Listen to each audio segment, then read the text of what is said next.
Oke, Assalamualaikum. Jadi kalau minggu kemarin kita bahas tentang perbedaan bioreaktor ya, ada beberapa jenis. Tapi kalau untuk hari ini mungkin lebih ke penjelasan agitasi itu apa, lebih dalam lagi ya.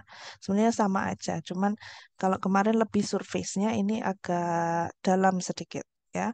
Dan kemudian nanti ada tambahan yang proses hilirisasi itu akan lebih detail proses gimana sih menggunakan bioreaktor ya dan perhitungan batch-batchnya juga. Mungkin di praktikum udah sama Mbak Heni, tapi mungkin ada teorinya lebih lagi. Jadi nanti tambahannya akan dilansakan. Oke, jadi bentar, kok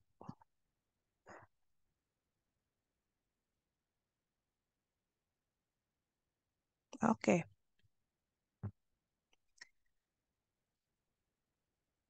Ya, jadi kemarin setelah kita lihat dari semua bioreaktor jenisnya, yang paling sering digunakan itu sebenarnya adalah apa namanya, controlled stirred large scale fermentation unit ya, menggunakan stir ya, menggunakan impellers ya, itu adalah yang paling utama dalam sistem fermentasi ataupun bioreaktor. Ini sebenarnya kemarin kalian udah belajar semua ya, cuman agak diulang sedikit supaya lebih ingat karena kalian harus tahu semua komponen yang ada. Ya ini lebih jelas lagi mungkin gambarnya.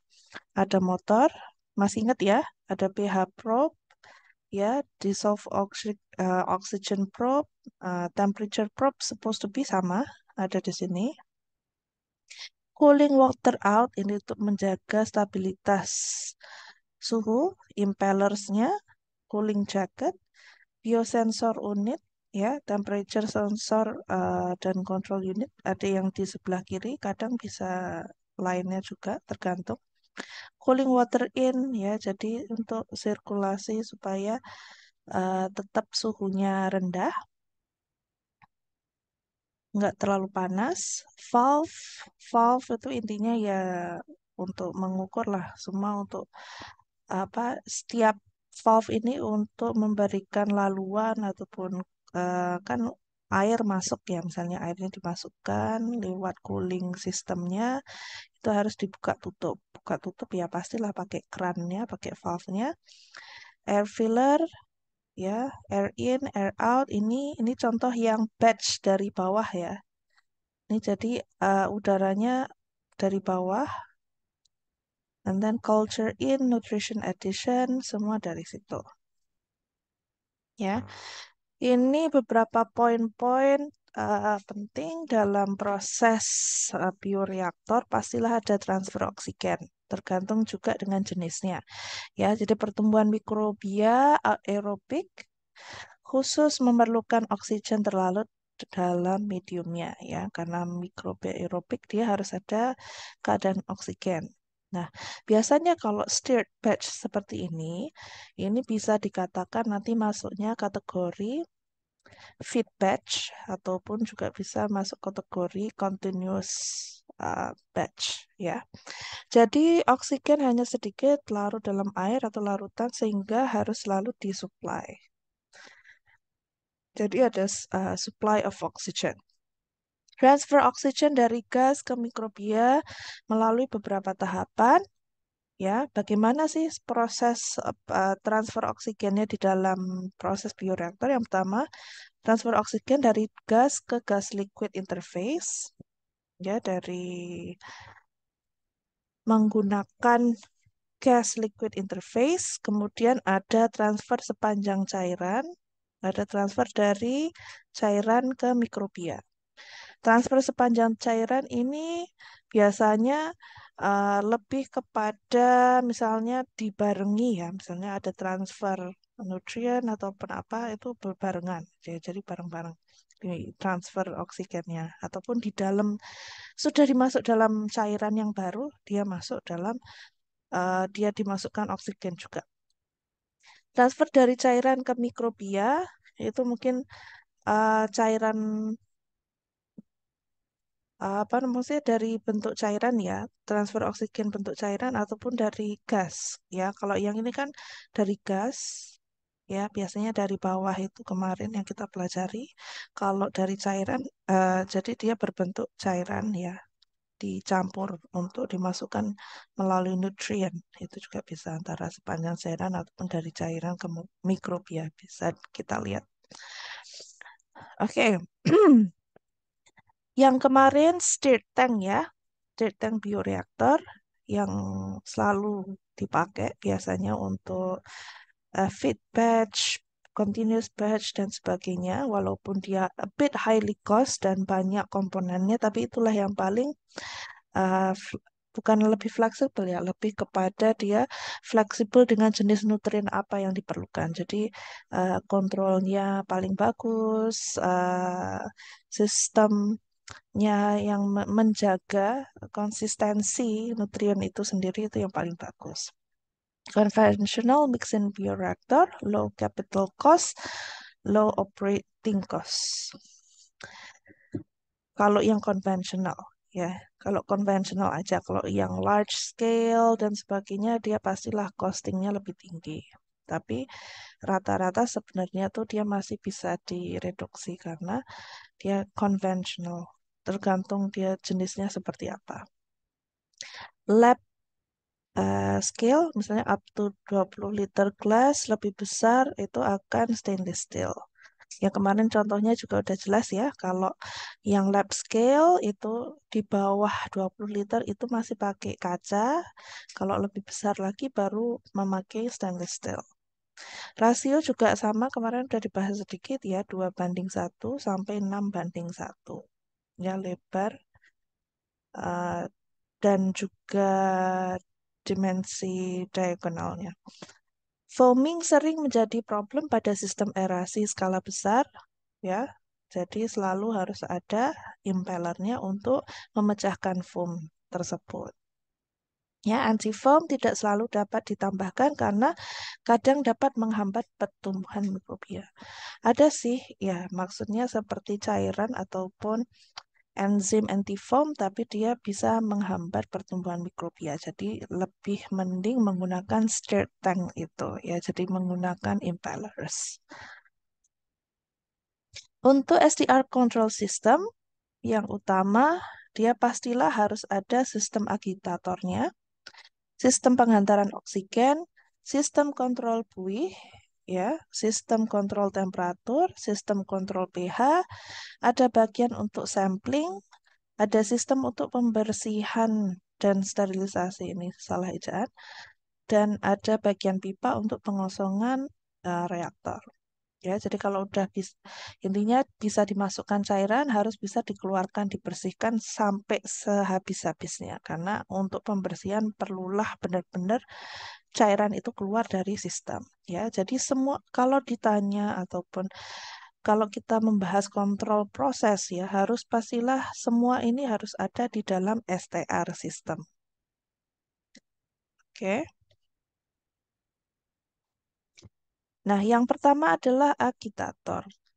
Ya, agitator ini sendiri sebenarnya tujuannya dalam sebuah bioreaktor itu pastilah untuk mendispersi udara pada media atau larutan nutrien. Kemarin kita sudah membahas tentang ketika impeller itu bergerak, dia akan memecahkan gelombang-gelombang oksigen yang dikeluarkan ya dari bawah. Nah, itu adalah tujuan agitasi. Kemudian mendapatkan suhu dan konsentrasi nutrien yang seragam dalam fermentor. Ya, kemudian eh, suhu dan konsentrasi yang sama seperti kemarin kalau kita melakukan adanya kayak mengudak ya, misalnya kita masak diudak itu akan supaya suhunya itu nggak di bawah aja, tapi dia akan rata keseluruhannya. Jadi itu adalah salah satu tujuan agitasi. Kemudian mensuspensi mikroba dan nutrien padat, ya. Jadi supaya mikroba dan nutrien padatnya itu tetap nggak menggumpal ya. Jadi tetap dia dalam keadaan cair. Kemarin juga sudah dibahas. Kemudian mendispersikan cairan yang tidak larut yang ada. Ya, mana yang tidak larut ataupun masih menggumpal bisa cair. Ya, jadi keadaan batch-nya itu eh, tetap konsisten. Oke, mana sebentar. Oke,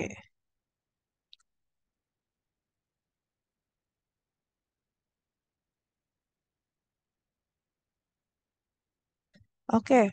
Sistem akitasi ya. Mungkin Ibu akan stop share dan sebagainya karena Ibu menggunakan beberapa slide ya. Jadi kalau sistem akitasi ya, fungsinya agar pencampuran merata ataupun homogen ya istilahnya, meningkatkan laju perpindahan massa menembus film pembatasan cairan dan gelembung udara, memberikan kondisi gaya geser, shear ya. Nah, ini Ibu kemarin cari istilah shear itu, istilah bahasa Indonesianya apa? Jadi di sini gaya geser ya. Sebenarnya Ibu nggak setuju perkataan geser, lebih kepada gaya gesekan sebenarnya. Tapi ya sudah nggak apa-apa, ini emang bahasa Indonesianya begini, jadi ikuti saja. Jadi shear itu dalam bahasa Indonesia gaya geser ya, yang dibutuhkan untuk memperkecil gelembung udara menjadi supaya luas permukaan pindah massa lebih besar. Nah, maksud luas permukaan pindah massa lebih besar di sini adalah, nah, ketika ada gelombang-gelombang udara di dalam suatu sistem batch itu, dia akan menghalangi surface area ataupun kandungan bakteri ataupun fermentasi yang ada di dalam itu untuk mendapatkan nutrisinya ya. Jadi kalau misalnya gelombangnya dikit, jadi nutrisi yang masuk ataupun sampling keadaan dia bertumbuh, berkembang biak itu langsung kena dengan ataupun langsung mendapatkan nutrisinya. Tapi kalau gelembung udara ada, jadi oksigennya kok nggak bisa diffuse in, nutrisinya terhalang dan sebagainya. Jadi pastilah kondisi gaya geser atau shear yang dibutuhkan itu untuk memperkecil gelembung udara itu. Jadi tidak boleh terlalu tinggi, tidak boleh terlalu rendah. Ya, jadi sistem agitasi terdiri dari agitator dan baffle. Ya, ada baffle, ada agitator. Kemarin bedanya yang mana? Ingat nggak? Jadi agitator lebih kepada jumlah impeller tergantung dari tinggi cairan dalam bioreaktor. Ya, tiap impeller terdiri dari 2 sampai 6 bilah ataupun blade. Ya, istilah agitator adalah jumlah impellernya. Ya, jumlah impeller tergantung dari tinggi cairan dalam bioreaktor. Tergantung berapa liter perbandingannya. Kalau 2 banding 1, impellernya cukup lah. Misalnya dia satu jenis impeller. Karena dia nggak terlalu tinggi. Kalau semakin tinggi, 6 banding 1, berarti jumlah impellernya makin banyak. Ya, bisa 3, tergantung. Oke, ini beberapa jenis contoh lagi. Cooling jacket, baffle, jangan lupa agitator adalah sistem impellernya. Nah, ini untuk sistem pemasukan oksigen. Tadi kan membahas oksigen sedikit ya. Jadi untuk sistem pemasukan oksigen, aerasi ya, ataupun istilahnya aerasi, kita akan bahas eh, di slide juga.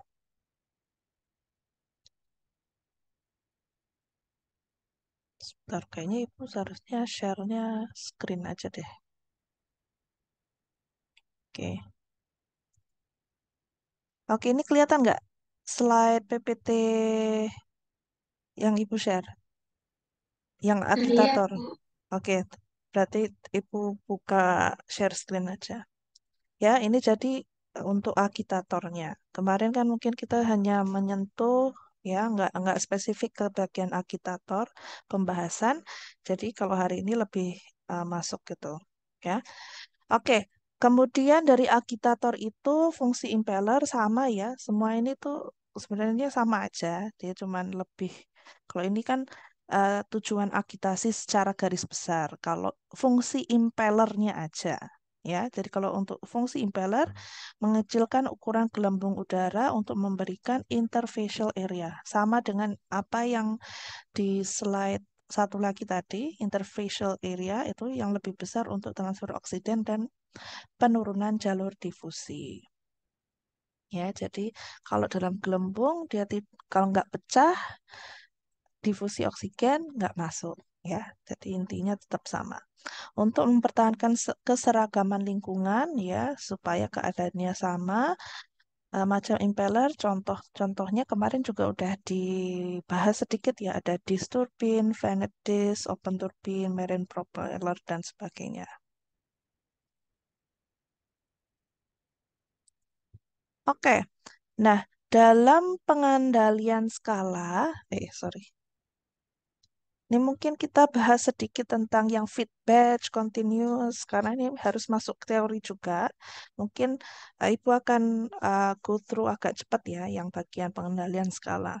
Jadi suatu proses peralihan dari suatu kegiatan produksi skala laboratorium ke skala industri, ya, jadi tahap pelaksanaan, ataupun kalau di bahasa Inggris biasanya istilahnya upscale, downscale, gitu ya. Skala laboratorium ke pilot plan, and then skala industri. Jadi seleksi utama tergantung ukurannya ya. Kalau pilot plan, sorry, pilot plan itu biasanya sekitaran sampai 200 liter. Kalau industri adalah dari 5.000 sampai 100.000. Nah, sebenarnya terkadang industri startup, contohnya kalau kalian pernah lihat ke BCK, itu kan mereka juga ada bioreaktor. Kecil-kecilan tapi ya. Nah, walaupun dia itu statusnya sebagai PT ataupun industri ya, tidak semestinya dia juga ukurannya sebesar itu. It depends on the industry itself. Tapi untuk ukuran standar ISO dunia, kalau scale industri itu biasanya di sekitaran 5.000 sampai 100.000 liter. Tapi kalau pilot plannya itu biasanya sampai 200 liter. Makanya kalau seperti PT BCK itu biasanya lebih kepada istilahnya startup company ya. Jadi masih levelnya startup di area masih di pilot plannya. Oke, seperti itu. Ya, oke. Jadi fungsional di skala-skala itu sendiri itu biasanya juga tergantung. Kalau seperti skala laboratorium, biasanya itu lebih kepada seleksi kultur pengembangan. Jadi, kalau di penelitian riset itu biasanya melihat kadar pH, suhu, ya, medium nutriennya, apakah optimasinya dan sebagainya. Jadi, untuk menyeleksi kultur pengembangannya, bagaimana uh, kultur tersebut fermentasi itu yang terbaik itu menggunakan pH apa, suhu apa, dan sebagainya itu di skala laboratorium. Ketika sudah masuk skala pilot plan, itu biasanya optimasi faktor-faktor lingkungan lainnya. Jadi misalnya kan kalau lab scale dia masih kecil. Nah, kalau sudah pilot plan, apakah dengan pengembangan skala itu, apakah ada faktor-faktor lingkungan lainnya, misalnya dari waktu, keadaan, ya, suhu, pH, ya, tapi dia lebih ke optimasi yang lebih tinggi lagi. Ya, karena keadaannya dia sudah menggunakan uh, a bigger bioreactor. Supaya uh, apakah dari lab scale itu terus kita hitung ke arah pembuatan bioreaktor itu menggunakan yang lebih besar lagi. Nah, itu scale up-nya, perhitungan scale up-nya itu dilakukan di pilot plant. Nah, ketika dari kondisi yang diberikan dari skala laboratorium itu sudah fix, masuk pilot plant itu sukses, baru bisa masuk ke tahap industri, yaitu membawa proses ke arah keuntungan perusahaan. Jadi memperbesarkan skill supaya ketika melakukan fermentasi itu nggak perlu memakai bioreaktor yang banyak, cukup pakai satu yang besar, misalnya seperti itu. Oke, pengembangan proses laboratorium eksperimen fermenter skala lab ya dari batch process, feed batch, continuous, and semi-continuous process. Ya, ini kemarin juga udah dijelaskan. Sistem tertutup, sistem terbuka. Jadi batch fermentation pastilah yang disebutkan sistem tertutup ya, tidak ada penambahan nutrien lagi setelah inokulasi kecuali oksigen untuk aerob. Ya, misalnya ditambahkan oksigen atau apa, pertumbuhan berhenti setelah beberapa saat. Jadi dia sekedar pertumbuhan pertama, terus habis itu cukup sampai di situ, tidak bisa meneruskan fermentasi. Kalau sistem terbuka, nutrien ditambahkan ya, continue, dimasukkan inokulasi baru, pertumbuhan baru, fresh medium, mikroorganisme dan nutrien secara continue masuk dan keluar dari fermentor. Ya, jadi fresh medium in, out dan sebagainya. Sistem fermentasi batch, feed, batch, continuous. Kalau sistem batch, mikroorganisme inoculated into fixed small volume of medium. Jadi tidak ada penambahan. So the growth only takes place one time fermentation. Ya, jadi nutrients consume sudah dia berkembang cukup sampai di situ, ambil di harvest, kemudian end of story. Feed batch itu biasanya per batch. Jadi satu batch dilakukan terus dikeluarkan dia sambung batch baru lagi ya. Jadi gradual addition of concentrated nutrients so that the culture volume and product amount are increased. Jadi misalnya memproduksi baker yeast itu contoh batch pertama berhasil, udah sukses, diambil sebagian di harvest ya, diambil sebagian, terus ditambahkan nutrien baru, tambahkan kondisi yang baru untuk dia berkembang lagi. Jadi ada continuous supply of baker yeast, itu contoh feed batch ya. Perfusion addition of medium to culture and withdrawal of equal volume of used cell-free medium. Ya, jadi biasanya tergantung dia mau buat apa. Kalau perfusion addition of medium, jadi mungkin lebih kepada kayak separuh diambil, separuh dimasukkan baru. Nah, kalau yang ketiga, continuous fresh medium is added to the bioreactor at the exponential phase of growth with corresponding withdrawal of medium and cells. Ya, jadi cells will grow at constant rate under a constant condition. Ya, jadi ketika dia sudah masuk ke exponential rate, nah fresh medium is added, ya, jadi ditambahkan medium yang baru, terus dia grow lagi again and again. Kalau ini dia bedanya hanya lebih ke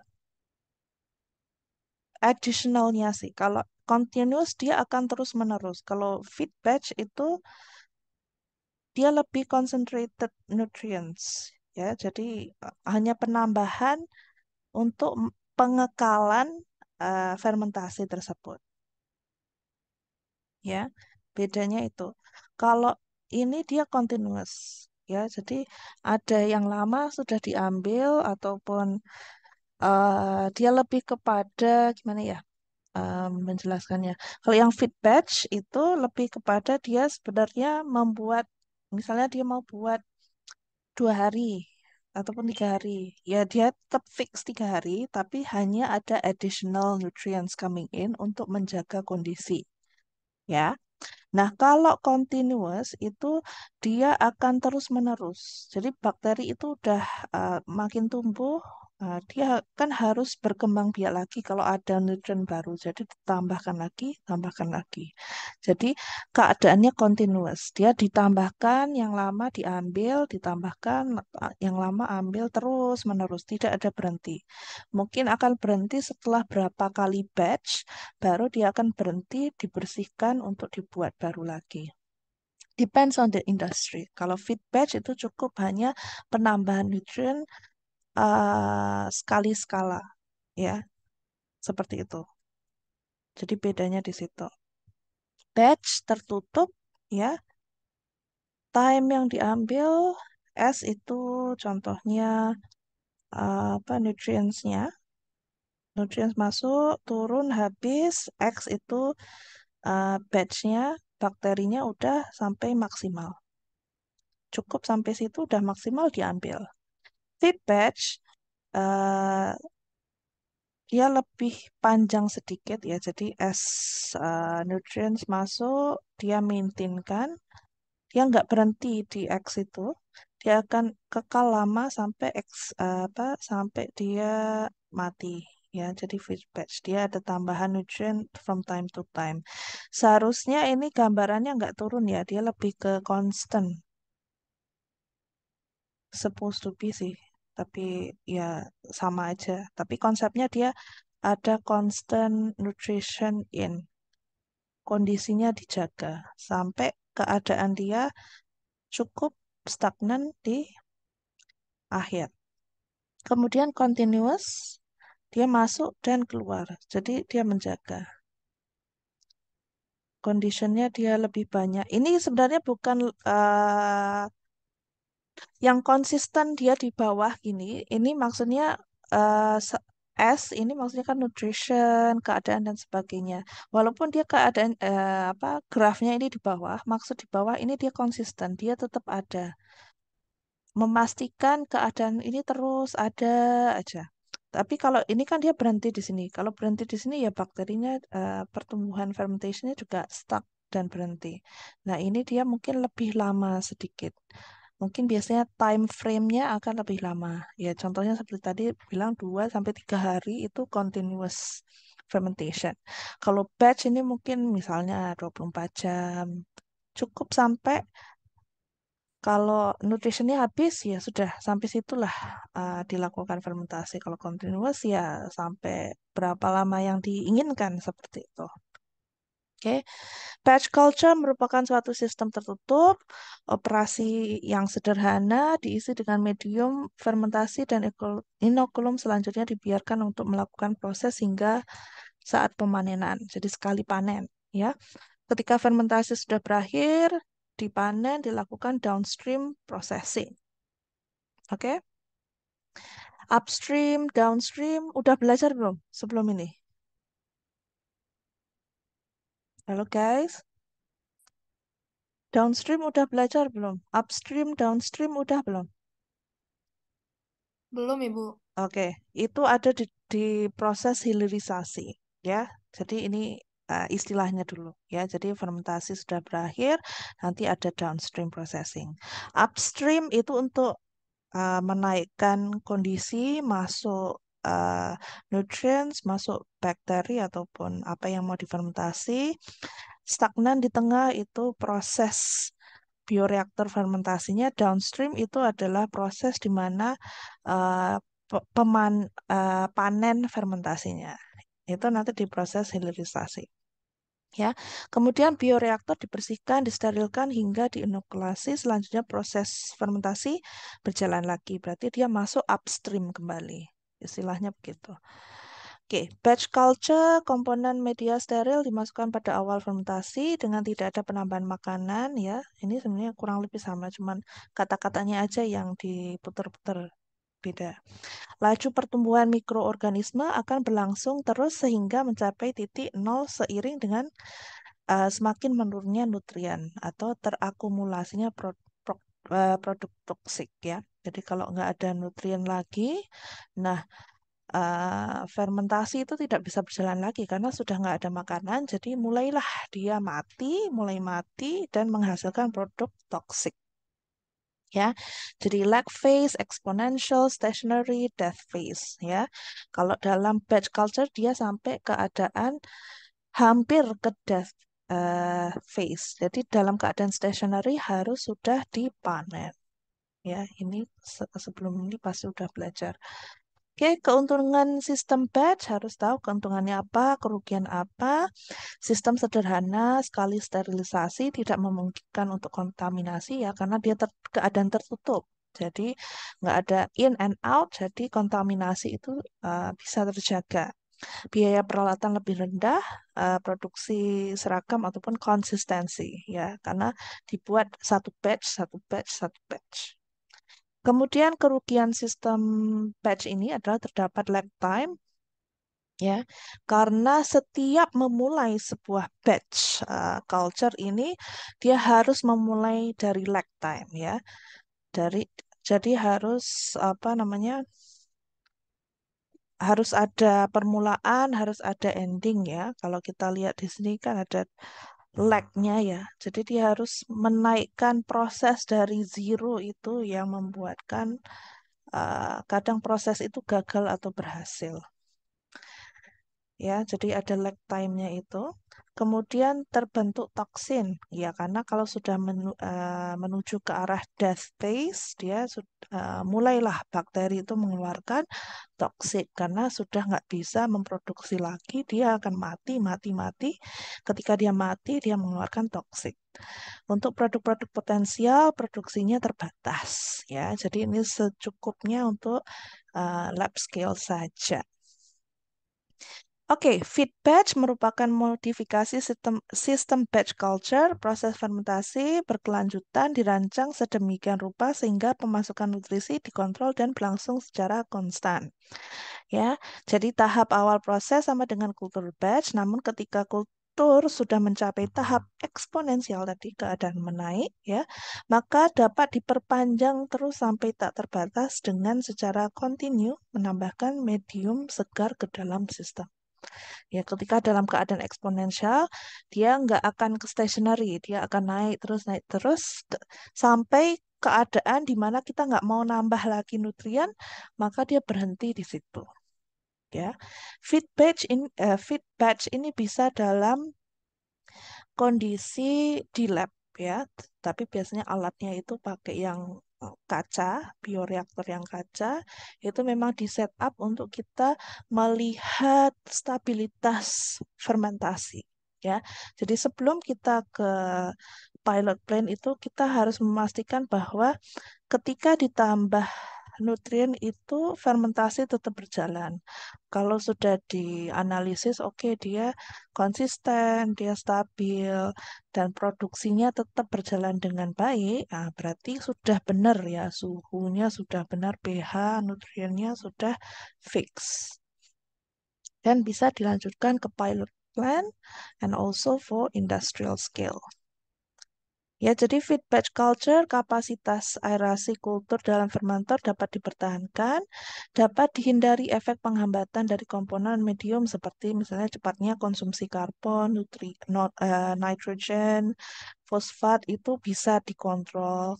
Kalau misalnya mereka kekurangan masih bisa ditambahkan. Dapat dihindari efek toksik dari komponen medium. Kemudian keuntungan feed batch culture, ya, contohnya produksi ragi, roti, penisilin. Oke, untuk continuous fermentation, ini biasanya masuk di kategori industri ataupun pilot plant. Bioreaktor secara terus-menerus di stirrer dan volume konstan selalu diperhatikan. Dengan cara medium baru secara konstan selalu ditambahkan dan hasil fermentasi juga secara konstan dipanen. Ya, jadi panennya itu selalu dipanen, dipanen, dipanen, dipanen gitu. Karena ada yang baru masuk, ada yang baru masuk sebanding dengan volume yang ditambahkan. So, kalau memanen 50% berarti 50% nutrient baru, a new batch is added into the fermentation process, ya. Jadi sebanding dengan volume yang ditambahkan. Keadaan steady state akan selalu tercapai di mana laju pertumbuhan mikrobia akan sama dengan jumlah mikrobia yang digantikan dari fermentor proporsional dengan laju pelarutan oleh medium. Jadi tetap konsisten. Ini adalah salah satu contohnya, misalnya nutrient reservoir, ya, karena di dalam scale industri itu kan pastilah nggak mungkin kita akan buat nutriennya itu ketika udah mau panen, ya, nggak. Kalau di sistem industri itu dia akan continue sendiri. Jadi dia ada nutrient reservoir-nya, sampailah dia habis baru selesailah continuous culture-nya. Ya, jadi sudah di set up everything, pump air in, air out, sterile air filter, ya, semua ini harus sterile. overflow of where ya harvest reservoir-nya. Jadi memang udah di set di sistem, ditinggal aja. Cuman biasanya kalau di industri paling menjaga checking apakah pH suhunya masih konsisten dan sebagainya. Tapi everything is in software and computerized, jadi bisa dipantau dari jauh. Ya, bisa kita jaga dari lab, misalnya seperti itu. Biasanya orang yang masuk ke dalam bagian alat-alat bioreaktor itu ya engineer-nya lah biasanya untuk mengecek apakah fungsi impellernya itu benarkah ataupun ada maintenance dan sebagainya itu adalah bagian engineer. Tapi untuk biotechnologist nggak sampai tahap itu karena kalian nggak ada chemical engineering. Ya, jadi kalian nggak bisa masuk ke dalam pabrikannya, tapi mungkin di labnya, lebih kepada control prosesnya ataupun dalam eh, lebih ke researchnya. Research misalnya produk ini dengan pH ataupun suhu lain, keadaan nutrien yang berbeda, itu hasilnya apa perbedaannya. Jadi lebih ke research ataupun support system di dalam proses bioprocessing. Ya, keuntungan continuous culture, keadaan steady state mudah dikontrol, laju konsumsi nutrien dan laju pemanenan dapat dipertahankan pada kondisi optimal. Ya, kemudian selektivitas tinggi dan mendukung perkembangbiakan mikroorganisme dengan adaptasi terbaik dalam kultur. Ya, ini beberapa keuntungan, kelemahan. Pengoperasiannya sangat mahal. Iyalah, ini industrial scale. So if you only use it for a few liter, tapi pinginnya uh, continuous batch itu akan sangat mahal. Jadi biasanya, nah itu biasanya dalam ribuan liter yang dihasilkan karena untuk menghemat cost, ya. Kemudian lebih sulit untuk mempertahankan sterilitasnya, makanya selalu ada maintenance group ya, engineer-engineer untuk memastikan sterilisasi berjalan dan tidak ada kontaminasi. Little value apabila produknya tidak disekresikan atau dihasilkan setelah periode waktu tertentu yang ditentukan. Oke, contohnya maksud di sini misalnya produk tidak disekresikan atau dihasilkan. eh ini maksudnya kan karena dia continuous ya. Kalau misalkan produknya itu nggak konsisten ataupun pengambilan tidak konsisten ataupun misalnya sekali buat continuous udah sampai di situ terus berhenti stagnan.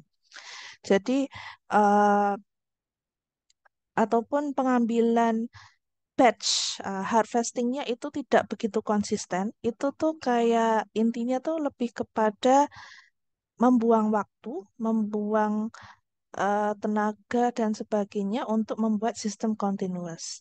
Tujuannya ada continuous itu karena kan industrial scale ya. Jadi dia harus memproduksi secara cepat banyak ya. Tapi kalau cuman memproduksinya sekali dua kali ya buat apa menggunakan sistem continuous ini. Jadi it's going to be not cost effective ya. Tergantung dengan tujuannya. Makanya di sini maksudnya little value karena tidak ada harganya kalau produksinya itu cuman untuk beberapa waktu saja. Oke. Kemudian batch versus continuous. Kalau batch itu penurunan konsentrasi nutrien, jadi penurunan substrat, pembentukan toksin dan siklus prosesnya itu harus intensif karena dia memulai baru lagi, dia harvest harus mulai baru lagi. Jadi labor intensif. Labor intensif di sini maksudnya adalah kamu harus banyak kali membuat batch ya. Capek di proses pembuatan batch dan sebagainya. Kalau continuous dia steady state jadi dia run aja. Kamu cuma tinggal ngambil hasil harvest harvest harvest itu aja. Jadi untuk perbedaannya seperti itu. Oke, modifikasi reaktor batch dan continue itu biasanya untuk continuous dengan recycle untuk meningkatkan konsentrasi sel dan produktivitas ya. Ini adalah contoh chemostat with cell recycle. The cell separator could be a sedimentation tank, a centrifuge, or a microfiltration device. Ya, ini hanya untuk misalnya uh, modifikasinya aja. Jadi meningkatkan konsentrasi sel dan produktivitas. Ya, ketika diambil selnya, ada cell separator ya, untuk membersihkan ataupun membersihkan debris-debrisnya juga. Tergantung dengan modifikasi seperti apa. Ini adalah salah satu contoh aja. Ya, feed batch digunakan untuk substrate inhibition dengan menjaga konsentrasi substrate di medium rendah. Ya, jadi start, fill, harvest. Continuous cultivation with cell immobilization. Ini sama aja dengan tadi, cuman dalam bahasa Inggris advantages, disadvantages ya, more cost, mass transfer limitation, high cell concentration, rapid fermentation, ease of downstream process, no wash out of the cells. Untuk continuous ya, jadi lebih mudah untuk downstream processingnya karena dia sebenarnya udah diambil di harvest semua. Jadi nggak begitu perlu proses downstream yang agak lama. Oke,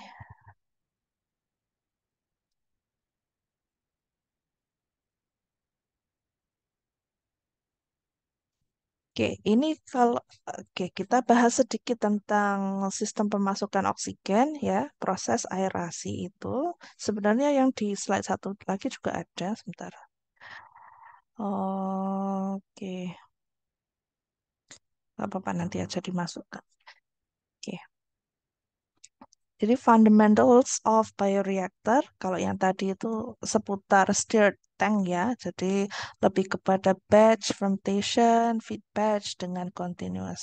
Setidaknya kalian harus tahu membedakan ya mana yang batch, mana yang feed batch, mana yang industrial scale ataupun continuous. Mungkin kemarin ini sudah Ibu tunjukkan sedikit, tapi kita bahas kembali supaya nggak lupa. Ya, untuk critical factors, ya, system sterility, ya, to make sure, ya, setiap yang namanya bioreaktor haruslah steril, ya, untuk supaya tidak ada foreign bakteria masuk ataupun bakteri lain yang masuk dalam sistem.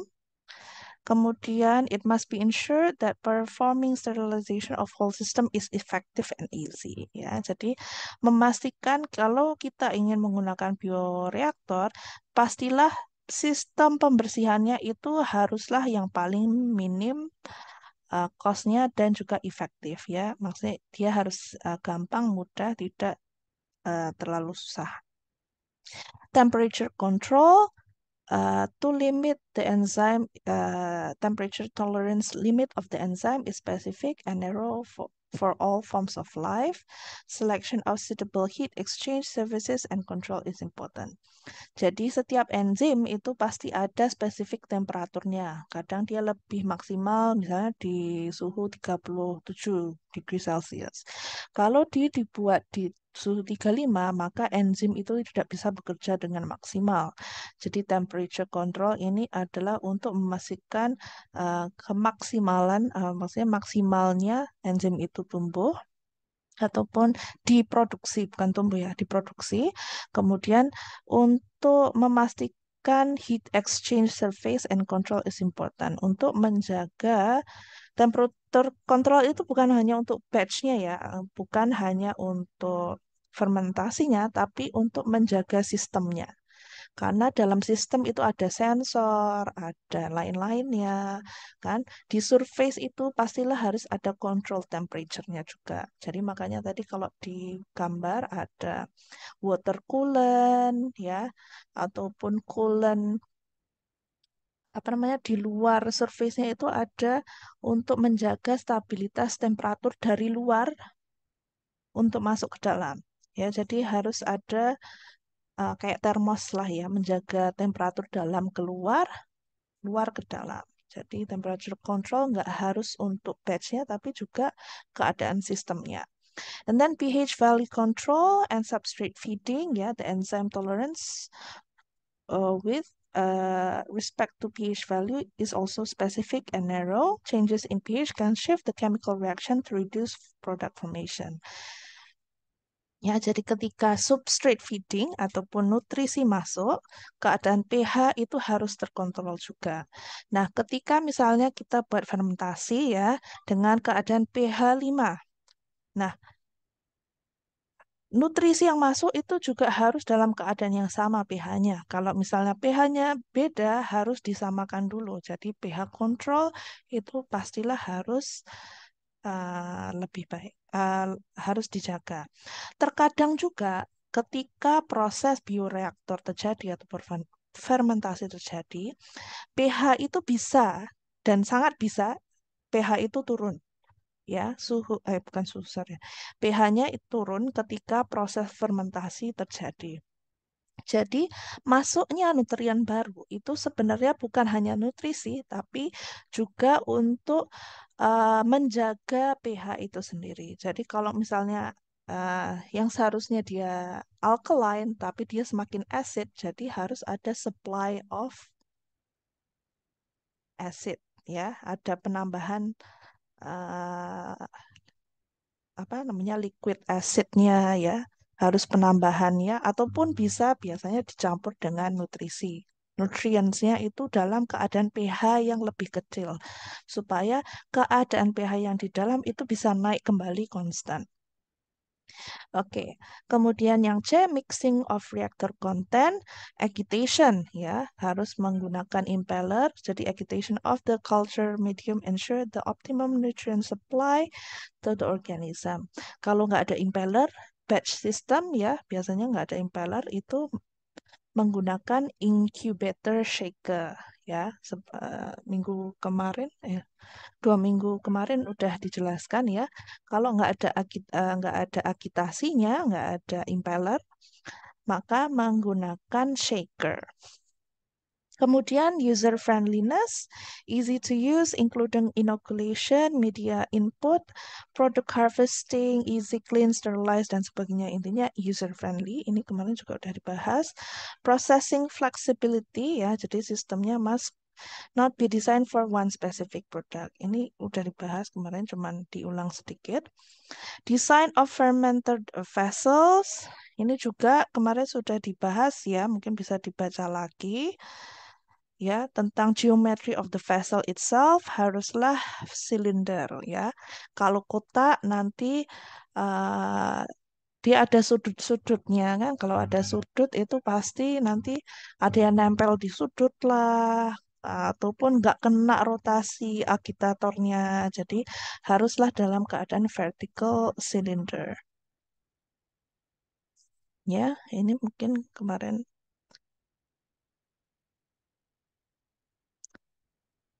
Yang di sini ada yang mau ditanyakan sebelum lanjut lagi? Yang ini udah paham ya? Udah mengerti ya di bagian desain geometri?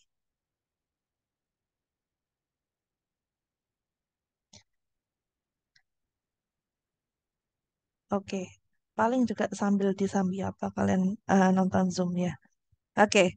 Jadi vertical cylinder ya. Kemudian it occupies less floor space ya. Occupies less floor space maksudnya crucial in large industrial fermenters where the floor area is limited. Ya, jangan sampai ada area di bawah itu space-nya itu besar.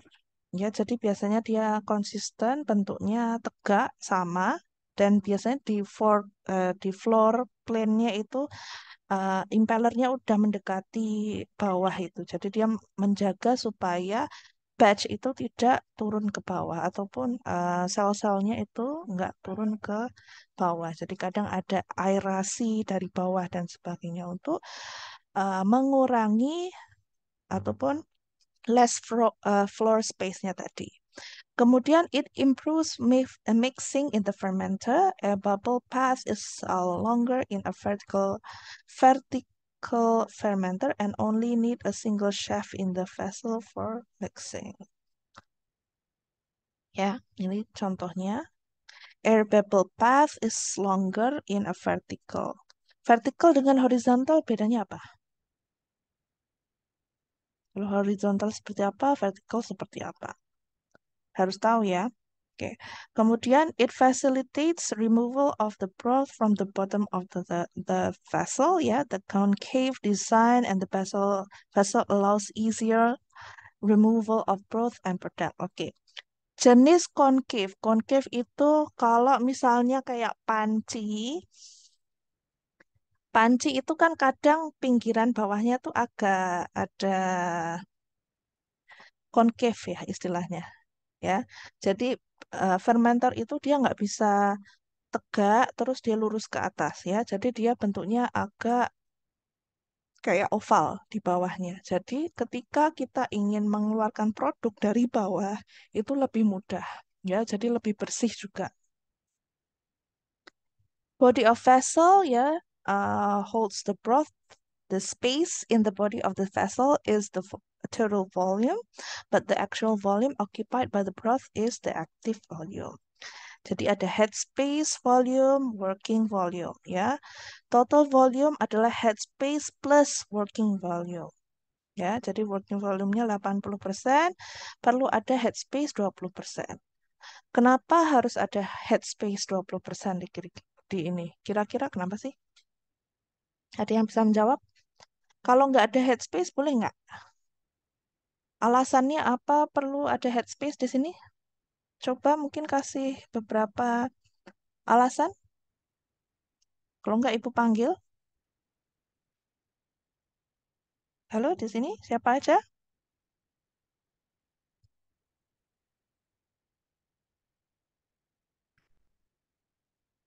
Oke, tak panggil. Yuda, ini di depan Zoom atau ngapain ini? Yuda, ada di situ kah? Ya Bu, gimana? Lo kok gimana? Ibu tadi tanya apa? Headspace yang di sini. Volume headspace ini tujuannya untuk apa? Supaya ada ini oksigen. Jadi proses fermentasi itu ada dua ini kan anaerob sama aerob. Jadi itu mungkin buat aerob jadi butuh oksigen gitu loh. Oke, lah kamu kemarin kan belajar penambahan oksigen itu kan masuk ke dalam liquidnya itu. Berarti kan supply oksigen itu langsung di dalam, nggak di atasnya loh. Selain itu apa? Kalau supply oksigen dia udah dimasukkan ke dalam air itu. Jadi uh, are you sure 20% headspace itu untuk itu? Izin Bu, Ya, siapa nih? untuk mengurangi tekanannya Bu pada proses Teka- fermentasi. Oke, tekanan proses. Fermentasi. Eh, tekanan fermentasi. Kalau fermentasi itu biasanya dia mengeluarkan apa? Gas. Oke, gas. Selain itu,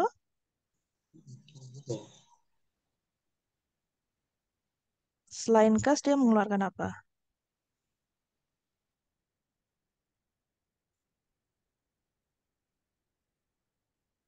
Itu udah betul satu, ya. Untuk misalnya dia nggak overly ini ya, karena kan kadang ada gelembung udara dan sebagainya. Kalau nggak ada space, nanti dia terlalu pressure-nya terlalu tinggi di dalam sebuah bioreaktor. Tapi selain itu untuk ruang apa? Selain gas. Ada lagi? Fadila, Iya, Bu. apalagi?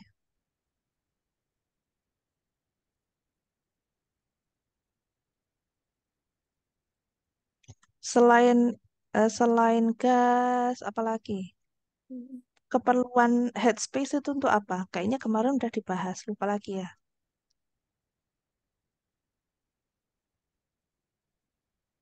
Oke, clue-nya kalau dalam bioreaktor, Kalau yang stirred tank itu dia ada apa? Ada impeller, betul? Iya, Bu. Impeller tuh dia ngapain?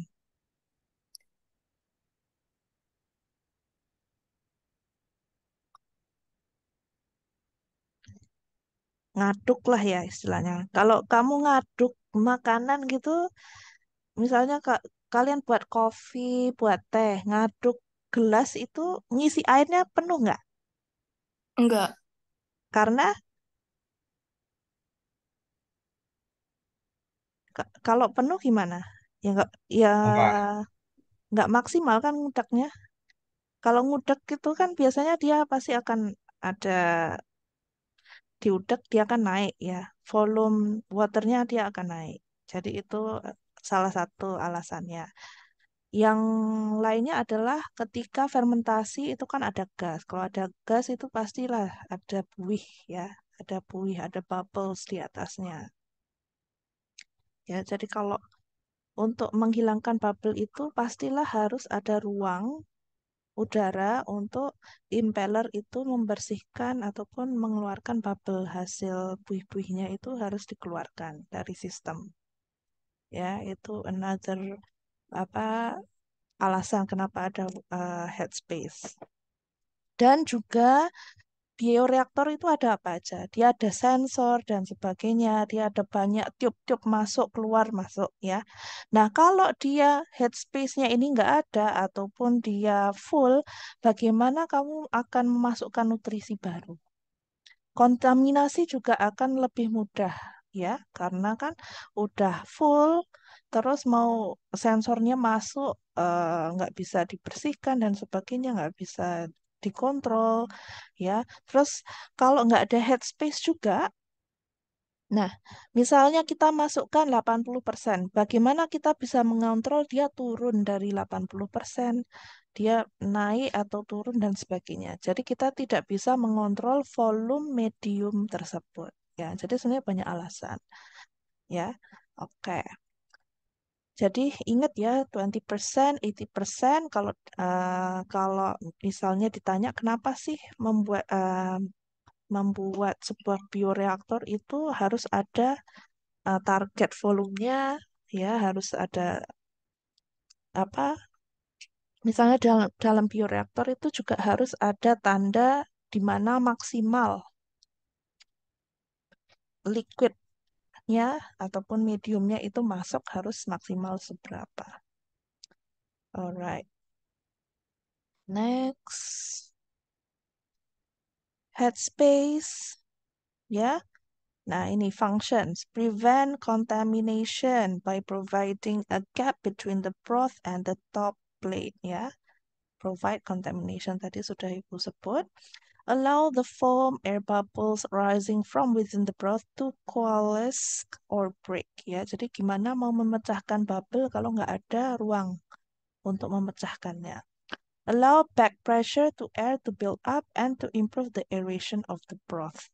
Ya, namanya udara ataupun hasil udara yang dihasilkan di dalam ini, kalau nggak ada space, dia akan lebih susah untuk diffuse into the fermentation. Ya, jadi perlunya back pressure. Back pressure itu ketika udara naik, kan dia ada space, dia akan pressure turun masuk lagi ke dalam fermentasinya itu. Kemudian materials for vessel construction. The choice of materials to build a vessel is influenced by various factors ya.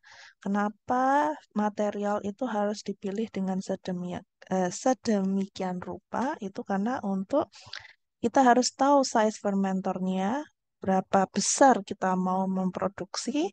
Construction materials must be inert ataupun dia harus yang mudah steril ataupun dia tidak mudah berkarat. Strength and durability ya, dia harus yang tahan, kuat dan sebagainya karena untuk proses yang lama. Kenapa kita harus belajar headspace? Kenapa kita harus belajar materials construction, karena dalam proses teknologi fermentasi ataupun bioprocessing di biotek itu sendiri, walaupun kita bukan engineer, tapi kita perlu bisa mendesain bioreaktor. Ya, jadi apa hasil dari kita belajar bioreaktor itu ke depannya kalau kalian keluar dari Unisa jadi wisudawan, udah wisuda dan sebagainya mau bekerja ataupun membuat startup, kalian bisa membuat bioreaktor sendiri. Yaitu adalah harapan belajar dari bioprocessing. Oke, ini kemarin juga udah dibahas glass ya. Kenapa kaca? Kaca itu salah satu yang inert, strong, and quite resistant to heat and breakage. Breakage di sini maksudnya tergantung jenis kacanya ya. Kalau kaca yang tipis, yang untuk cuman cermin eh, untuk kita apa, pakai gitu, itu enggak ya. Gelas yang di sini adalah gelas yang dia sudah dia ada berapa lapis gitu ya. Karena kan kalau kalian pernah dengar juga kan kadang ada kaca-kaca yang dipakai di mobil yang anti peluru, misalnya seperti itu. Jadi gelas itu mampu. Ada yang gelas anti heat resistance-nya itu sampai berapa derajat 1000 lebih ya derajat Celcius tergantung. Ya, kalau kalian suka lihat nonton YouTube atau lihat apa, misalnya ada lava gitu kan, ditaruh di kaca, itu bisa pecah atau enggak. Ya, there's a lot of things that use glass untuk dia resistant, tergantung dengan lapisannya. Sama seperti misalnya pesawat luar angkasa ya, yang dibuat oleh NASA, keluar bumi itu pastilah ada kaca kan, pengen lihat bumi dan sebagainya. Kalau misalnya tidak ada kaca, kan gimana gitu ya. Jadi kalau kaca itu juga dia bisa tahan pressure, high pressure ya. Jadi itulah salah satu kenapa menggunakan kaca. Tapi dia tetap ada batasannya untuk small batch ataupun pilot plant saja. Tergantung. Ya, dia tidak bisa lebih dari 20 liter untuk bioreaktor. Jadi di atas itu dia pastilah menggunakan stainless steel. Ya, easy visual observation. Ya, tujuannya karena bisa dilihat dia transparan, jadi kita bisa mengontrol bahwa apa yang berlaku di dalam fermentasi itu bisa kelihatan. Ya, and then size is limited. However, the size is limited. Seperti yang Ibu katakan, 20 liter. Kalau di atas itu lebih baik menggunakan stainless steel. Tapi biasanya di atas itu tetap pakai ada kacanya. Biasanya ada lubang untuk melihat keadaan broth itu. Biasanya lubang yang ada di bioreaktor itu biasanya pada tahap level air fermentasi sama ruang udara. Jadi untuk melihat apakah ada kelainan di situ atau foamnya itu uh, sudah dibersihkan atau belum dan sebagainya. Jadi tujuannya adalah untuk memeriksa keadaan fermentasi. Kemudian mostly although the body is made of glass, the top plate is made of stainless steel. Walaupun badannya glass, tapi ada beberapa komponen dia stainless steel. Contohnya seperti penutupnya itu pakai stainless steel. Ya, tapi di sini glass is a poor conductor to heat. Ya, jadi it is important during sterilization process. The case of small fermenters with outer glass jackets to fill up the space in the internal jacket with water for good heat conduction. Jadi kalau pakai, karena kalian nggak bisa lihat yang asli ya. Kalau yang gelas itu dia akan double. Dia ada lapisan dalam dan lapisan luar. Lapisan luarnya itu akan dikasih air dia untuk menjaga stabilitas temperaturnya. Nah, kalau yang stainless steel, ini contohnya yang seperti ini. Stainless steels are good material, strong, rust-proof, and inert. Ya, ideal for construction of large fermenter vessels. Welding large sheets of stainless steel makes large fermenters almost any size. Jadi ukuran apa aja bisa. Most vessel use combination of stainless steel and glass. Nah, ini maksudnya combination, jadi dia ada stainless steel tapi dia ada bagian yang kaca untuk melihat stabilisasi keadaan fermentasi. Ya, for the observation ports in large fermenters, ya, contohnya seperti itu. Sistem komponen in fermenters, ya, ini adalah keadaan kontrol proses untuk fermenters ataupun bioreaktor, pastilah harus semua ada sensornya.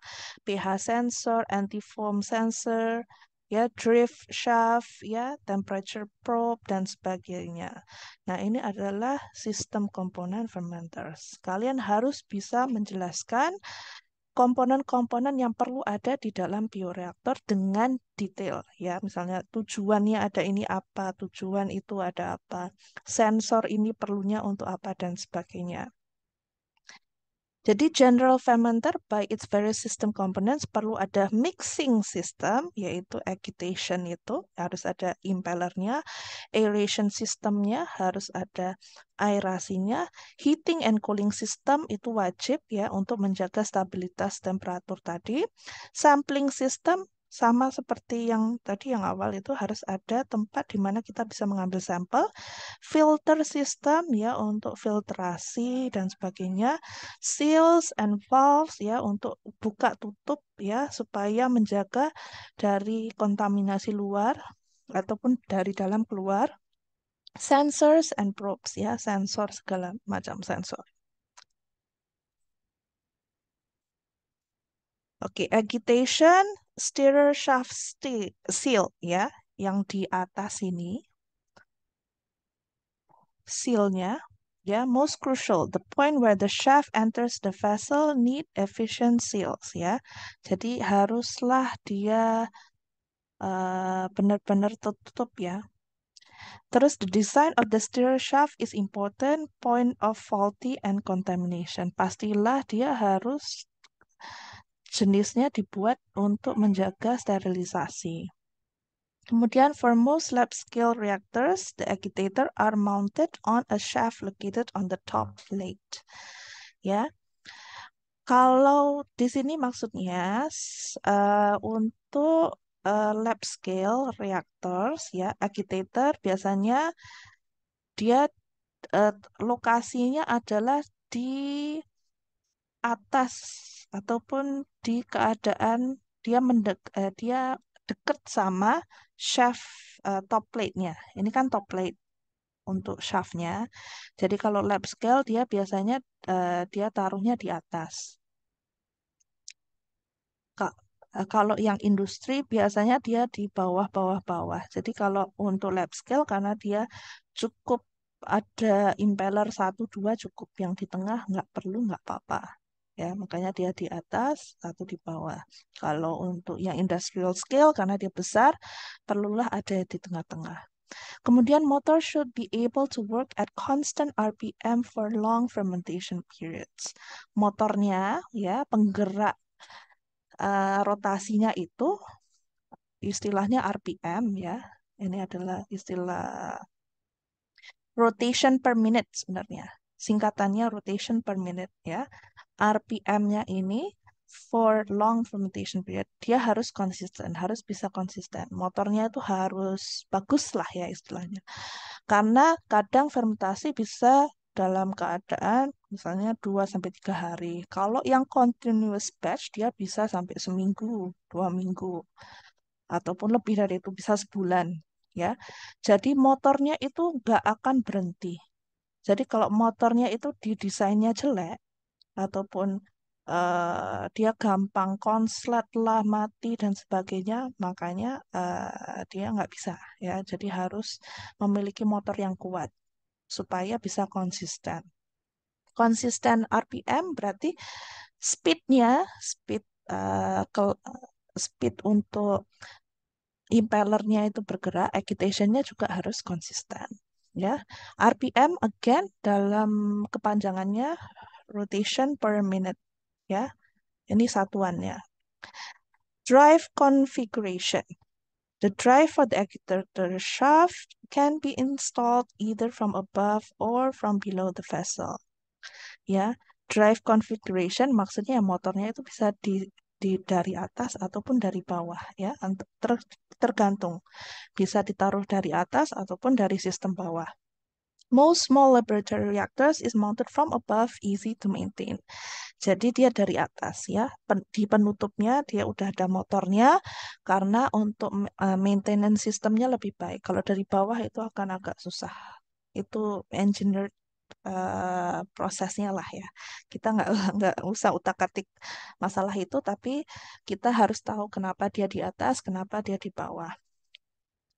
Large plant system use bottom-driven drive to reduce shaft length and vibration. Nah, ketika, let's say kayak gini. Kalau ngaduk dari atas, misalnya kita ya, ngaduk dari atas manual, pakai tangan, itu kadang kan kita speednya nggak bisa terlalu ini ya. Dan kalau kita ngaduk, itu kan nggak bisa posisi, contoh ya, posisi gagangnya itu kan nggak bisa tegak, ya, nggak bisa tegak, lurus gitu. Kalau pun pakai alat kan, misalnya kita pegangi gitu, dia agak nggak konsisten gitu, dia nggak bisa fix di tengah dan memerlukan gagang yang besar ataupun shaft yang panjang untuk rotasi. Nah, kalau di scale industri itu dari bawah dia seperti blender, ya, kayak blender, jenis-jenis blender itu kan kebanyakan dari bawah karena rotasi itu lebih stabil dari bawah ketimbang dari atas. Makanya kenapa blender itu apa namanya, blade-nya itu di bawah, nggak di atas. Ataupun ada apa namanya, ada gagang terus ada blade-nya untuk dia ngocok gitu. Jadi dia lebih lebih bisa kuat ya untuk dia memecahkan makanan-makanan kalian ataupun jus-jus buah itu harus kuat, itu makanya dia dari bawah. Sama konsepnya sama bioreaktor seperti itu. Ya, these different configuration have advantages and disadvantages. Intinya keduanya ada kelebihan dan kekurangannya masing-masing, nggak ada yang sempurna. Makanya engineering ataupun pembuatan alat-alat itu selalu ada perkembangan dari zaman ke zaman. HP pun sama, ada lebih kurang, dia nggak ada yang perfect. Karena kita hanya manusia. Oke, next. Nah, ini advantage of top drive, bottom drive ya. Bisa dibaca aja, better protected against leakages, less wear on seals, dan sebagainya. Mungkin kalau ada yang mau ditanyakan, nanti Ibu masuk lensa, nanti kalau ada yang mau tanya, bisa tanya di forum. Oke, agitator types ya, tergantung kita mau milih yang mana. Nah, dulu ketika Ibu belajar, itu ada satu essay itu, dikasih kita, misalnya ada satu statement, kita harus membuat bioreaktor untuk jenis fermentasi ini. Pilihlah komponen yang sesuai untuk membuat bioreaktor tersebut. Kayaknya Ibu akan mengeluarkan soal seperti itu deh. Jadi misalnya eh, kasih jenis fermentasi apa, kalian harus construct your own bioreactor. And also give the reason kenapa alasannya kalian itu membuat bioreaktor dengan jenis-jenis tersebut. Termasuklah impellernya, kenapa bentuknya kotak, kenapa yang propeller, dan sebagainya. Jadi, make sure kalian memahami benar-benar setiap fungsional di dalam bioreaktor itu fungsionalnya apa, ya. Jadi, the agitator have to fulfill the following tasks: dispersion of air in the form of bubbles, supply oxygen, and extract CO2, creation of constant living environment, pH, temperature, substrate concentration, improvement of heat transfer between medium and reactor. Different types of impeller are installed in reactors depending on media and cell type. Oke, kita akan lihat satu-satu.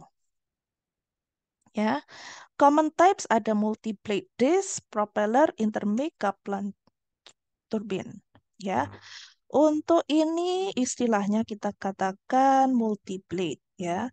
Kalau pernah lihat yang jenis kayak gini tuh kalau zaman dulu tuh biasanya dipakai untuk tahu nggak yang rumah-rumah zaman dulu ya, mungkin di Eropa ya, di Barat itu kayak ada uh, water turbine ya istilahnya, water turbine ya untuk perairan air gitu. Mungkin sampai sekarang masih ada sih perairan air di sawah dan sebagainya tuh ada bentuk-bentuknya seperti ini.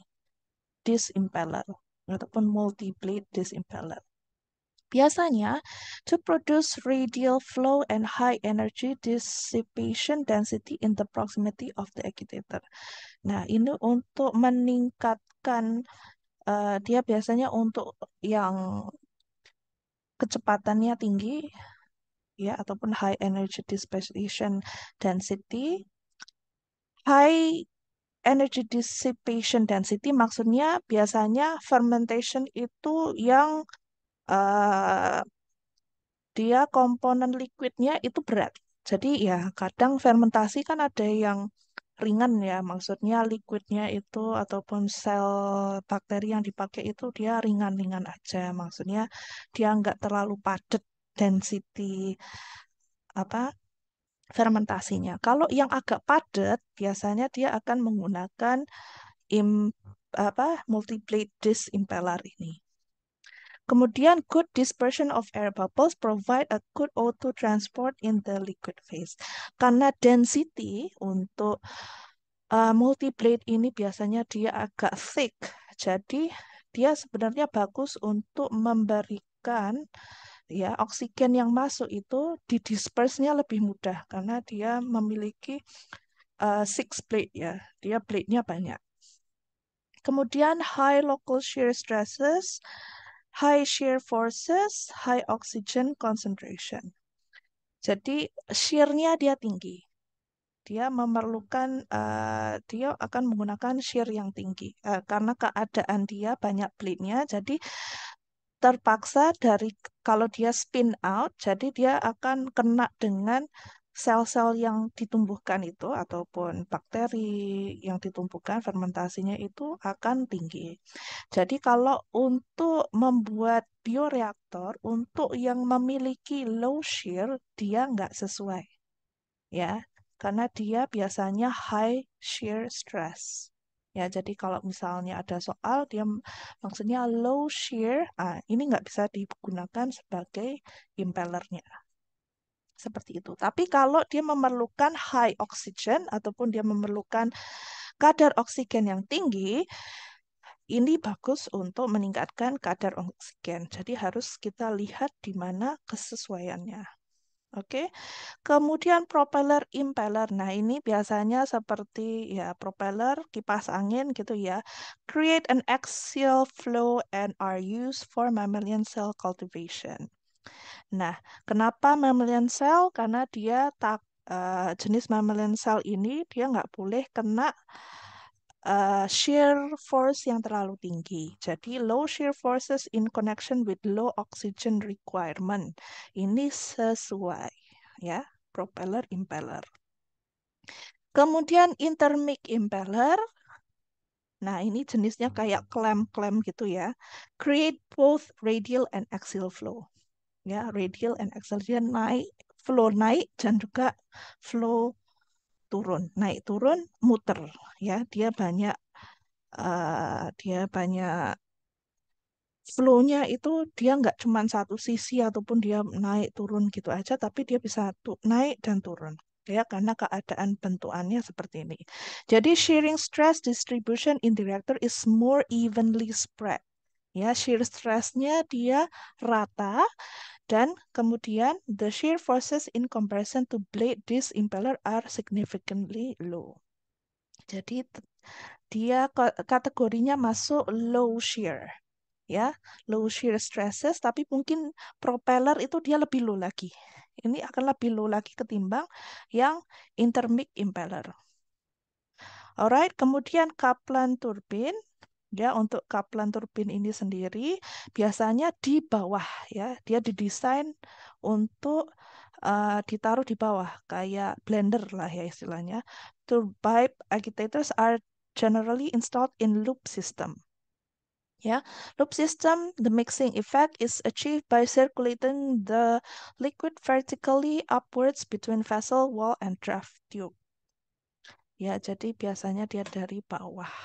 Intinya dia akan akan membuat agitasinya tuh naik turun lebih seperti itu. Oke, kita masuk aerasi. Oke, sedikit lagi ya.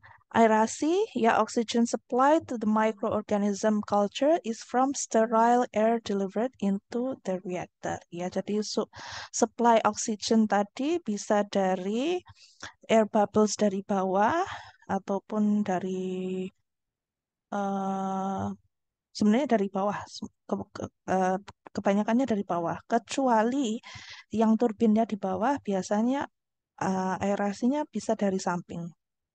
Ya, beda. Ya, di sini maksudnya oxygen supply to the microorganism culture is from sterile air delivered into the reactor.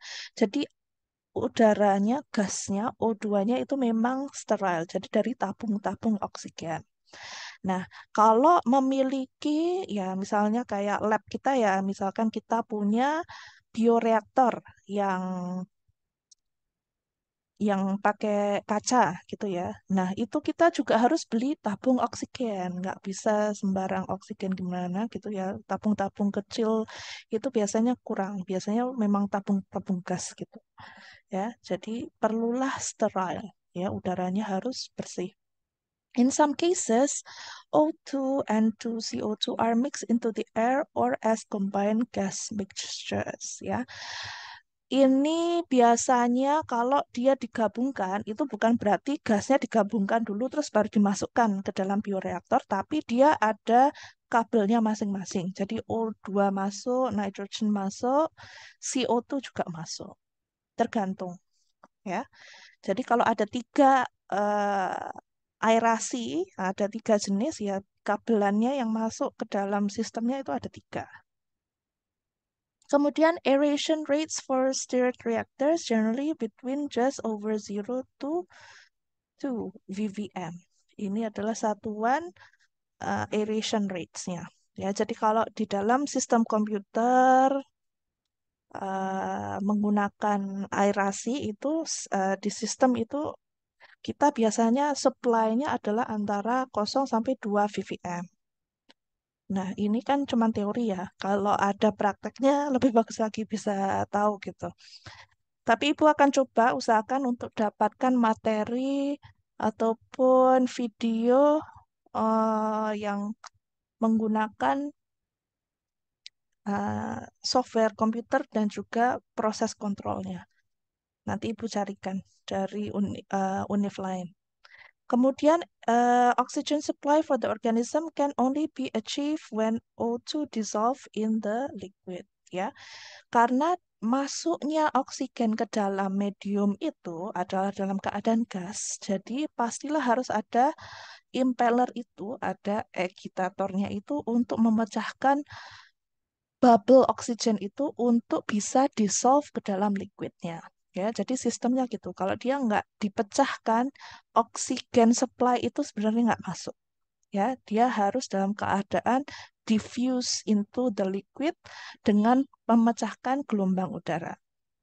The most simple aeration organ is the open pipe installed in the bottom of the reactor, ring nozzles with the gas bubbles. The gas bubbles travel upwards ya. Jadi tergantung jenisnya. Kemarin kita ada belajar jenisnya, nanti dicek kembali. Ada beberapa jenis ya.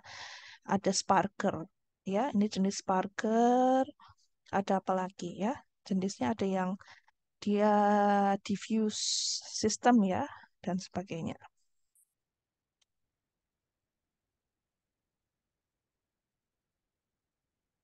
Heat exchange. Oke. Heat exchange process di sini adalah fermentation process normally proceed between 10 to 65 degree Celsius. Ya, biasanya pada 10 sampai 65 degree, tapi commonly is between 25 to 40 karena biasanya enzim fermentasi dia biasanya di area lingkup suhu itu. Ya, jadi anything higher or lower will be uneconomical.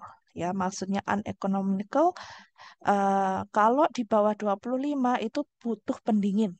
Betul? Ya, kalau kayak kulkas 4 derajat, 10 derajat aja perlu pendingin. Ya, kayak kita di ruangan harus pakai AC kalau mau 18 degree Celsius. Kalau 25, kalau keadaan ruangannya itu kedap dari kayak cahaya dan sebagainya itu bisa agak dingin. Ya, tapi tidak perlu pendingin kalau 25 degree Celsius. Nah, kalau di bawah itu ya perlulah intinya seperti itu. Oh, atas 40 kan oke lah. Di suhu luar ruangan aja, kalau Indonesia maksimal 35 ya, nggak sampai 40 ya. Adalah beberapa kondisi kalau misalnya dia pengap dan sebagainya dia bisa sampai 40. Greenhouse gitu dia bisa sampai 40. Tapi kalau di atas itu, nah berarti dia butuh pemanas, which is not cost effective dan juga not economical istilahnya ya. Jadi perlukan tenaga, jadi perlulah menggunakan cost. This actually generates problems in maintaining the perfect or exact temperature for fermentation. Ya, jadi perlulah adanya heat exchange ini untuk menjaga temperatur supaya konsisten.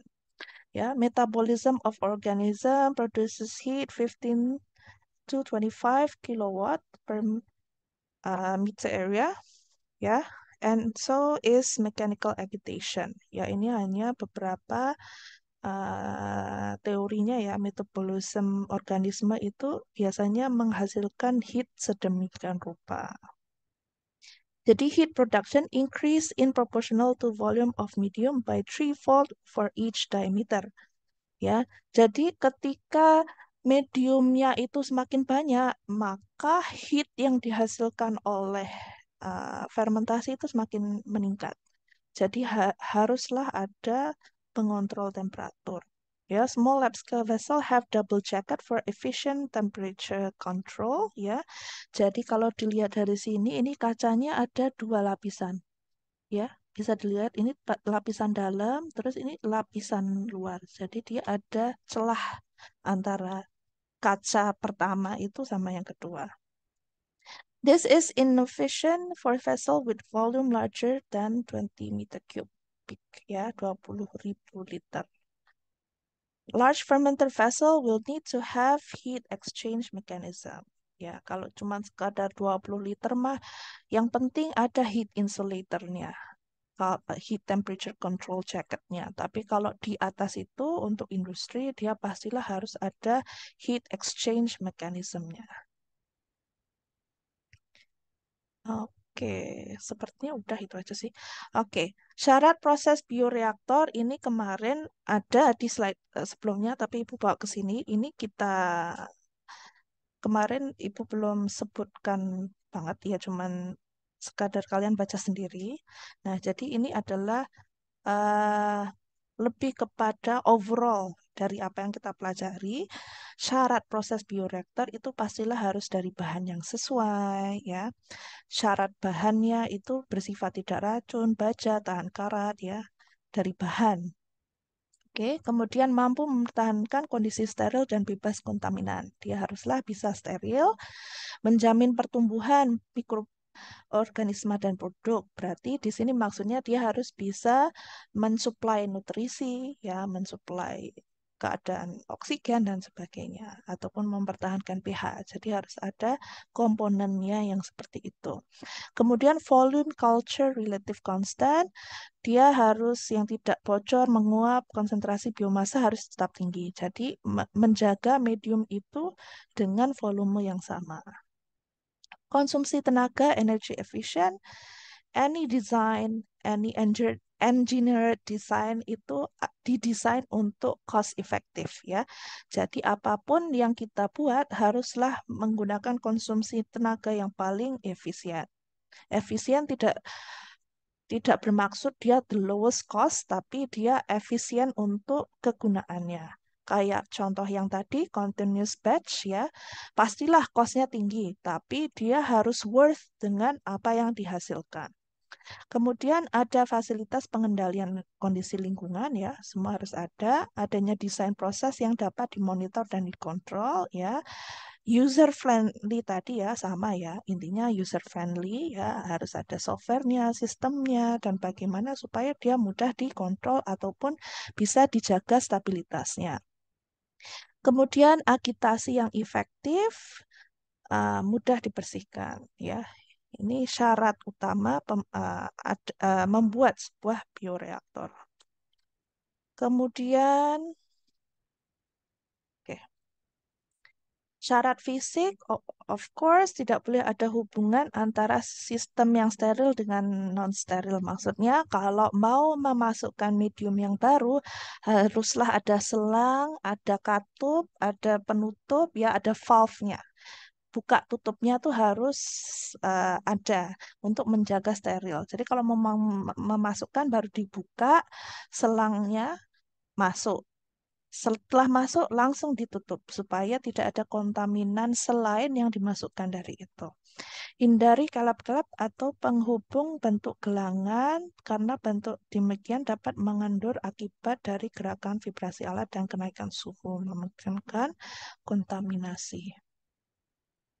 Kemudian menggunakan las ya. Jadi konstruksi alatnya itu bukan maksud las di sini dia harus attach ya. Dia nggak bisa yang cuman screw gitu kan. Biasanya kita misalnya kayak meja kita buat itu kan attachmentnya cuman di screw gitu. Nggak bisa, harus benar-benar dilas. Jadi tidak ada udara masuk ataupun celah yang bisa dimasuki oleh kontaminan.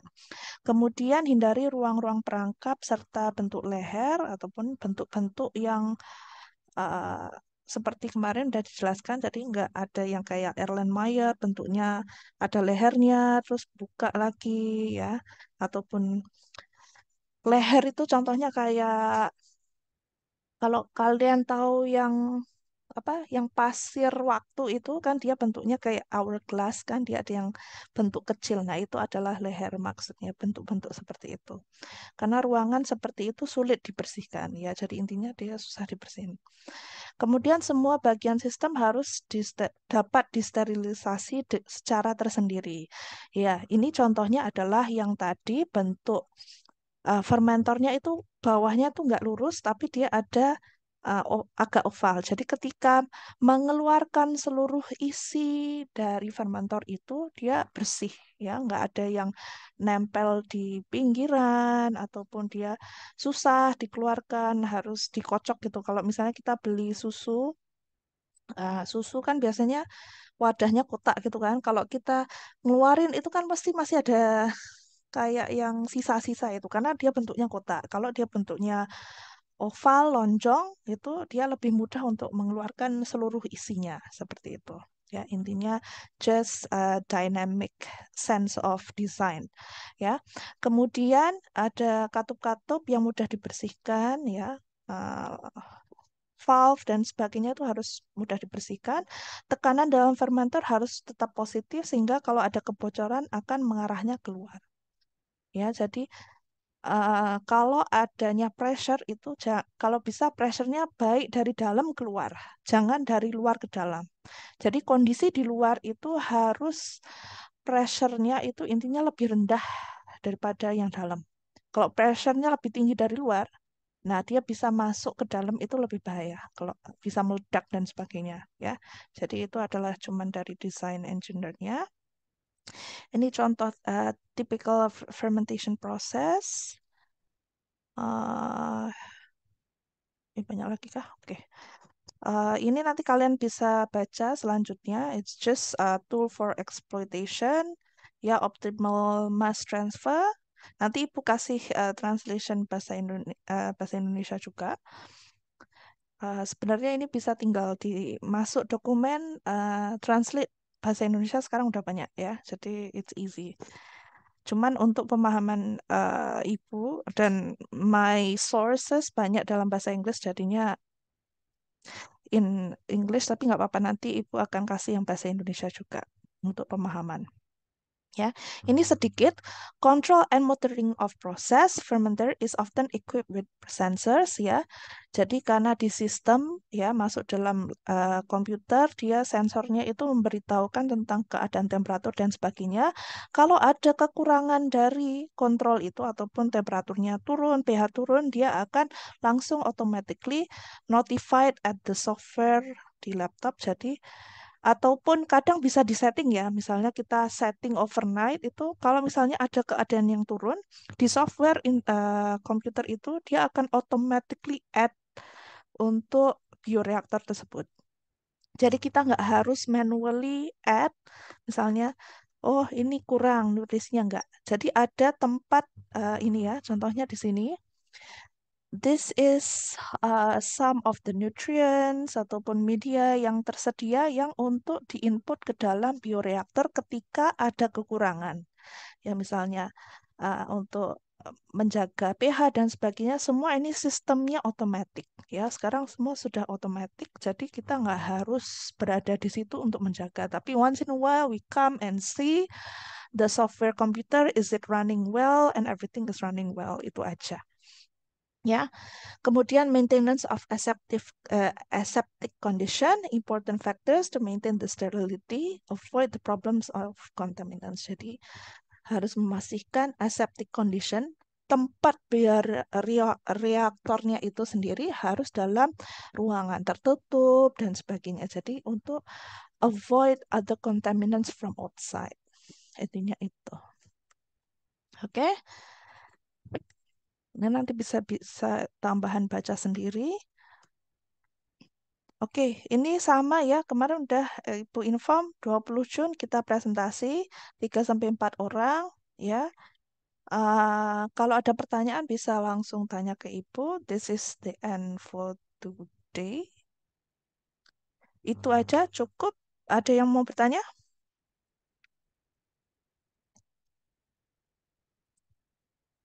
Oke, kalau nggak ada, Ibu akan end this session for today. Terima kasih yang sudah hadir. Absen sudah Ibu ambil. Nanti tinggal kalian apa namanya, kalau ada yang mau ditanyakan bisa dimasukkan ke dalam forum di Lensa. Oke, cukup itu saja. Terima kasih semua. Assalamualaikum warahmatullahi wabarakatuh.